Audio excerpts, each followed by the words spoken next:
Hi hello friends, welcome back to our channel. ഇനി വരാൻ പോകുന്ന ഒരു അപ്കമിങ് എപ്പിസോഡിൻ്റെ റിവ്യൂയിലേക്ക് എല്ലാ കൂട്ടുകാർക്കും സ്വാഗതം. അങ്ങനെ നമ്മുടെ അനാമികയാണെങ്കിൽ അതായത് അനിയോട് വഴക്കൊക്കെ അടിച്ചിട്ട് റൂമിൻ്റെ വെളിയിൽ വന്നിട്ട് കിടക്കാണ് കേട്ടോ.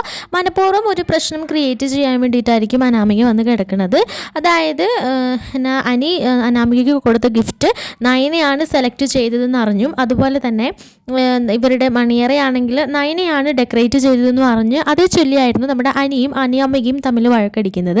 അങ്ങനെ ആയിരിക്കും അനാമികയാണെങ്കിൽ വെളിയിൽ വന്ന് കിടക്കുന്നത് കേട്ടോ. ഈ സമയത്ത് ഇത് ജലജ കാണുകയും എല്ലാവരെയും വിളിച്ചു കൂട്ടുകയും കാര്യങ്ങൾ ചോദിക്കുകയൊക്കെ ചെയ്യുന്നുണ്ട്. അങ്ങനെ നയനയാണ് ഇവിടുത്തെ പ്രശ്നമെന്ന് മനസ്സിലാക്കാണ് കേട്ടോ എല്ലാവരും. ആ സമയത്ത് ചെറിയമ്മ പറയുന്നുണ്ട്, ഞാൻ അപ്പോഴേ പറഞ്ഞതല്ലേ, ഈ വിവാഹം ആരംഭിച്ചത് മുതൽ നയനയുടെ കൈകടത്തലായിരുന്നു എല്ലാം തന്നെ. അവിടെ എല്ലാം ഓരോരോ പ്രശ്നങ്ങളായിരുന്നു. ഈ വിവാഹം എന്തോ ദൈവഭാഗ്യത്തിന് നടന്നത് മാത്രമാണ്. ഇപ്പോൾ ഇതാ ഇവരുടെ പുതിയൊരു ജീവിതം ആരംഭിക്കുന്ന ഈ ഒരു ദിവസം തന്നെ ഇവളോട് ഞാൻ പറഞ്ഞത് ആ ഭാഗത്തോട്ട് പോലും പോകരുതെന്ന്. അപ്പോൾ മനഃപൂർവ്വം എൻ്റെ കുട്ടികളുടെ സന്തോഷം ഇല്ലാതാക്കാൻ വേണ്ടിയിട്ടാണ് ഇവൾ ചെയ്യുന്നത്. ഇപ്പോൾ കണ്ടോ എല്ലാം എന്നൊക്കെ പറഞ്ഞിട്ട് ഓരോന്നിങ്ങനെ പറയാൻ കേട്ടോ. ഇത് കേൾക്കുന്ന നയന ഒരുപാട് സങ്കടപ്പെടുന്നുണ്ട്. അങ്ങനെ വല്ലാണ്ട് കരയാണ്, വല്ലാണ്ട് വിഷമിക്കുകയാണ്. ഈ സമയത്ത് മുത്തശ്ശനും മുത്തശ്ശിയൊക്കെ പറയുന്നുണ്ട്, അതിന് നയനമോൾ എന്ത് ചെയ്തു, അവർ തമ്മിൽ അടി ഉണ്ടാക്കിയതിന്. അല്ല, നയനമോൾ ആ റൂം അലങ്കരിക്കേണ്ടെന്ന് പറയാൻ ഇവിടെ ആർക്കാണ് അധികാരമുള്ളത് എന്നൊക്കെ പറഞ്ഞിട്ട് ഓരോന്നും മുത്തശ്ശനും പറയുന്നുണ്ട്. പക്ഷേ എത്രയൊക്കെ പറഞ്ഞാലും നമ്മുടെ ഗായത്രിയും ജാനകിയും അതുപോലെ തന്നെ അനാമികയും അമ്പിനും വില്ലിനും അടുക്കാതെ നമ്മുടെ നയനയോട് ആകെ വഴക്കാണ് കേട്ടോ. ഈ സമയത്ത് അനി ഒന്നും തന്നെ മിണ്ടുന്നില്ല. എനിക്ക് ആകെ സങ്കടമാണ്. അനി അമ്മയോടും ഭാര്യയോടും മിണ്ടാതിരിക്കാൻ പറഞ്ഞിട്ടും അവരൊന്നും കൂട്ടാക്കുന്നില്ല. കൂടെ നമ്മുടെ ജലജയും ഒത്താശയ്ക്ക് കൂടെ കൂടുന്നുണ്ട് കേട്ടോ. ഈ സമയത്ത് ആകെ സങ്കടപ്പെട്ട് നിൽക്കുകയാണ് നമ്മുടെ നയന.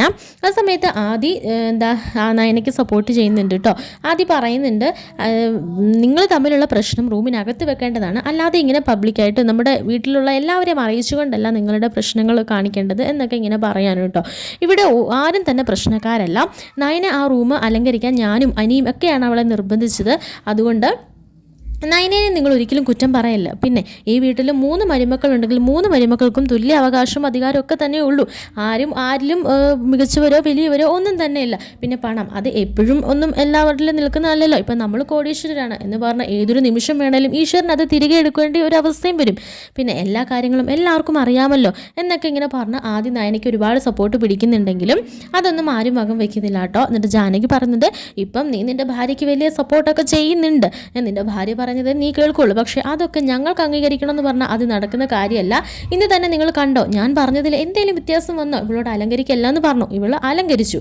ഇപ്പോൾ എന്താണ് ഇവരുടെ സന്തോഷം തല്ലിക്കെടുത്തിയില്ലേ എന്നൊക്കെ ഇങ്ങനെ ചോദിക്കാനുണ്ട്. അങ്ങനെ ആദ്യം പിന്നെയും ദേഷ്യപ്പെട്ടാണ് ഇവരോടൊക്കെ. ആ സമയത്ത് ആദ്യോട് നമ്മുടെ ജലജ പറയുന്നുണ്ട്, നീ ഇങ്ങനെ ഷൗട്ട് ചെയ്തിട്ട് കൊണ്ട് പ്രശ്നങ്ങളൊന്നും തീരുന്നില്ല. അന്ന് മുതലേ ഈ വിവാഹം ആലോചിച്ച് അന്ന് മുതൽ നയനയാണ് ഇവിടുത്തെ പ്രശ്നം എന്നൊക്കെ ഇങ്ങനെ പറയാണ്. അപ്പോൾ ജലജയുടെ നല്ല 2 വർത്താനം നമ്മുടെ ആദ്യം പറയുന്നുണ്ട് കേട്ടോ. ശേഷം നമ്മുടെ അനിയോട് പറയുന്നുണ്ട്, നിൻ്റെ വീട്ടിൽ അല്ലെങ്കിൽ നിങ്ങൾക്കിടയിൽ നടക്കുന്ന പ്രശ്നങ്ങൾ അത് റൂമിനുള്ളിൽ തീർക്കാൻ ശ്രമിക്കുക. അതിങ്ങനെ പബ്ലിക്കായിട്ട് എല്ലാവരുടെ മുമ്പിൽ ഇങ്ങനെ കൊണ്ട് വിസ്തരിക്കേണ്ട കാര്യങ്ങളൊന്നുമില്ല. അതുകൊണ്ട് നീ നിൻ്റെ ഭാര്യനെ വിളിച്ചുകൊണ്ട് മര്യാദയ്ക്കകത്ത് കയറി പോകുമെന്ന് പറയാനും കേട്ടോ. അങ്ങനെ എനിക്ക് ഒരുപാട് സങ്കടമാകാണ്. കാരണം തങ്ങളുടെ ഏട്ടത്തിനെയും എല്ലാവരെയും ഇങ്ങനെ കുറ്റപ്പെടുത്തുകയും അതുപോലെ തന്നെ ഈ ഒരു വിഷയത്തിന് ഏട്ടനും ഒരുപാട് ഈ വിഷയം ബാധിച്ചു എന്ന് മനസ്സിലാക്കുന്ന അനി പിന്നെ നമ്മുടെ അനാമികയോട് പറയുന്നുണ്ട്, മര്യാദയ്ക്ക് കയറി വന്നോ എന്നിങ്ങനെ പറഞ്ഞ് അനാമികനെ കൂട്ടിക്കൊണ്ട് റൂമിലേക്ക് പോകുകയാണ് കേട്ടോ. ശേഷമാണെങ്കിൽ പിറ്റേന്ന് രാവിലെ ആണെങ്കിൽ നയന വളരെ സങ്കടത്തോടു കൂടി തന്നെ ഇങ്ങനെ ജോലികളെല്ലാം ചെയ്യുകയാണ് കേട്ടോ. ആ സമയത്ത് നമ്മുടെ നവ്യ വന്നിട്ട് പറയുന്നുണ്ട്, നീ എന്തിനാ ഇങ്ങനെ ചത്ത് കിടന്ന് പണിയെടുക്കുന്നത്? എന്നെ പോലെ തന്നെ അല്ലെങ്കിൽ ഇന്നലെ കയറി വന്ന അവളെ പോലെ തന്നെ നീയും ഈ വീട്ടിലെ മരുമകൾ, അല്ലാതെ ജോലിക്കാരിയൊന്നുമല്ല. നീ ഇനി ആ പട്ടം എല്ലാവരുടെ മുമ്പിൽ നിന്ന് വാങ്ങേണ്ട കാര്യവുമില്ല എന്നൊക്കെ പറയുമ്പോഴത്തേനും, ചേച്ചി നമ്മൾ താമസിക്കുന്ന വീടല്ലേ, ഇവിടുത്തെ ജോലികൾ ചെയ്യുന്നതിൽ എനിക്ക് ഒരുവിധ ആക്ഷേപണവും ഇല്ല. അത് ഞാൻ സന്തോഷത്തോടെ ചെയ്യുന്ന കാര്യമാണ്. ശരി, സന്തോഷത്തോടെ നീ ചെയ്തോ, പക്ഷേ അതിനുള്ള അംഗീകാരം കിട്ടിയെങ്കിൽ ഓക്കെ. എനിക്ക് കിട്ടുന്നുണ്ടല്ലോ, എൻ്റെ മുത്തശ്ശിയുടെ ഒക്കെ അംഗീകാരം എനിക്കുണ്ട്. പിന്നെ ചെറിയച്ഛൻ, വലിയച്ഛൻ, അച്ഛൻ എല്ലാവരും. അപ്പോൾ ഈ പറഞ്ഞവരുടെ ലിസ്റ്റിൽ വേറെ ആരും ഇല്ലല്ലോ.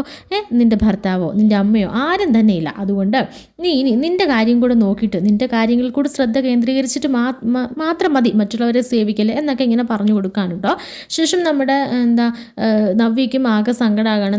നയനേനെ ഇങ്ങനെ എല്ലാവരും കൂടെ ക്രൂശിച്ചതും അതെല്ലാം ആലോചിച്ച് പെട്ടെന്ന് നമ്മുടെ നവ്യ ഇങ്ങനെ തല കറങ്ങി വീഴുകയാണ് കേട്ടോ.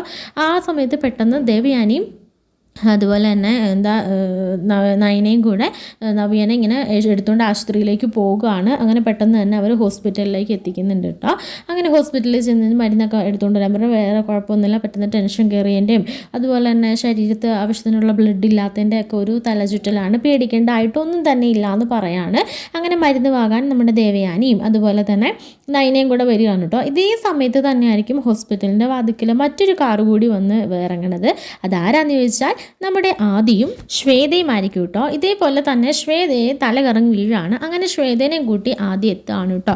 അങ്ങനെ ശ്വേതനെ ഹോസ്പിറ്റലിൽ ഡോക്ടറെ കാണിച്ചതിന് ശേഷം ശ്വേതയ്ക്ക് മരുന്ന് വാങ്ങിച്ചുകൊണ്ട് വരാൻ പറഞ്ഞു. പുറത്തുനിന്ന് കുറച്ച് മരുന്നുകളുണ്ട്, പിന്നെ ബില്ലടയ്ക്കേണ്ടതായിട്ടുണ്ട്, അതുകൂടെ ചെയ്തിട്ട് വരാൻ ഇങ്ങനെ ആദ്യമോട് പറഞ്ഞു വിടുമ്പോൾ ആദ്യം മരുന്ന് വാങ്ങാനായിട്ട് വരികയാണ് കേട്ടോ. ഈ സമയത്തായിരിക്കും നമ്മുടെ നയനയും അതുപോലെ തന്നെ ദേവയാനിയും കൂടെ നവ്യയ്ക്ക് മരുന്ന് വാങ്ങാൻ വേണ്ടിയിട്ട് പറഞ്ഞത്. ആ സമയത്ത് പെട്ടെന്ന് നയനയുടെ കാലിലേക്ക് വീൽ ചെയർ ഇങ്ങനെ കൊള്ളുകയാണ് കേട്ടോ. നയന ഇങ്ങനെ പെട്ടെന്ന് വേദന കൊണ്ട് ഇങ്ങനെ ഒച്ച വെക്കുമ്പോഴത്തേക്കിനും ദേവയാനി എന്തായത് ശ്രദ്ധിച്ച് പോകണ്ടേടോ എന്നിങ്ങനെ വീൽ ചെയർ കൊണ്ടുപോയി ആളോട് ചോദിക്കുന്നുണ്ട് കേട്ടോ. ഈ ഒരു സമയത്ത് പെട്ടെന്ന് നയനേനെയും ദേവയാനിയുടെ കാണുകയാണ് ആദ്യം.